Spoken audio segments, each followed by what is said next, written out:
तो अंतर्राष्ट्रीय महिला दिवस पर न्यूज वन इंडिया की खास पेशकश नारी महिला शक्ति को सलाम में अब हमारे साथ जुड़ रही हैं दिल्ली के दौलत राम कॉलेज की assistant professor doctor Anita Mangla. आइए जानते हैं अंतर्राष्ट्रीय महिला दिवस पर महिलाओं के लिए उनका क्या संदेश है। अनीता जी, बहुत स्वागत है आपका न्यूज वन इंडिया पर।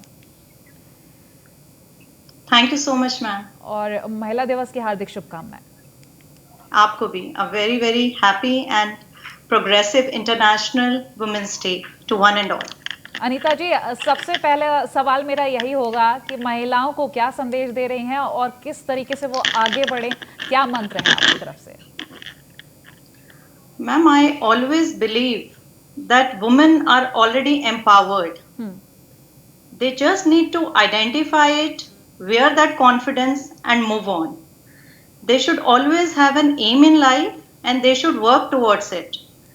Failures are stepping stone for our progress. So never let yourself down. Have that confidence in your attitude, in your face, in your walk, in your talk.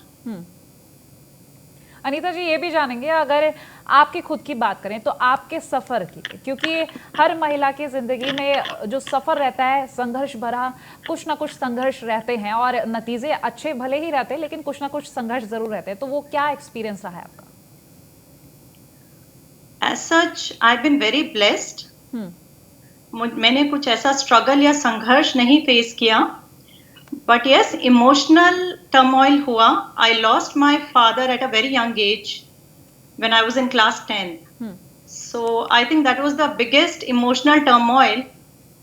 But otherwise, whether it was my parents, I have elder brothers, my real sister, who has always been very inspirational, and then my in-laws, they have always been very, very supportive in me doing my education, progressing, working in Daulat Ram College, doing all my duties. So as such, I have not faced any struggle. But yes, obstacles come. You get married, you have children, you have some career gap because you are unable to do that time. और आपका जो काम है, ये तीनों चीजें आप जब लेकर साथ में चलते हैं, बहुत सारी मुसीबतें रहती, काफी ज्यादा डिफिकल्टीज भी आती हैं। ऐसे में कैसे मैनेज करती हैं आप ये सब? मैम, उसमें मुझे लगता है कि women is one gender which is very good at multitasking. So I think if we have our priorities set, we are able to divide our time, then we can manage family as well as our profession in such a way that we can have a fine-tuned balance.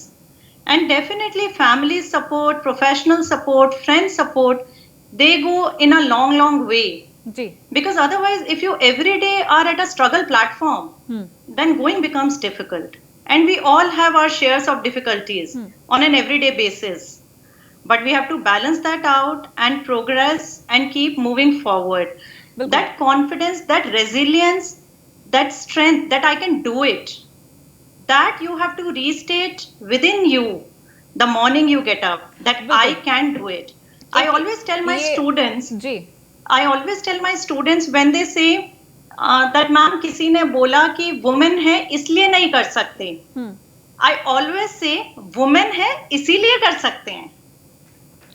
For me, I feel that women is the most untapped reservoir of talent in the world. If a woman decides something, there is no look back. She can do it. बिल्कुल, अगर हम बात कर रहे हैं जैसे कि आपने कहा कि बैलेंस करके हर चीज़ को फेस करना चाहिए कि हम कर सकते तो हम कर ही सकते हैं, ये सोचकर आगे बढ़ना चाहिए। लेकिन अगर हम बात करें, आपने बताया आपके काफ़ी सारे स्टूडेंट्स हैं, ख़ास तौर पर अगर मैं फीमेल्स को लेकर बात करूं, क्योंकि फीमेल्स के सपने होते साकार करना बहुत मुश्किल कहीं ना कहीं कभी कभी हो जाता है, तो ऐसे में किस तरीके से आप उनको क्या मंत्र देना चाहेंगे? मैं उनको सबसे पहले ये बोलती हूँ, अपने आप से पूछो, अपने आप से पूछो आप क्या चाहते हो. Do not have your expectation based on what other aspires or desires from you. Because once you have a passion towards it, you'll be able to achieve it. So ours is a women college. We have more than 4,500 girl students only. And we do see different kind of challenges, and in COVID times it is paranormal. So the challenges have increased. But the one mantra I tell them is, have faith in yourself. Have assertion that I can do it.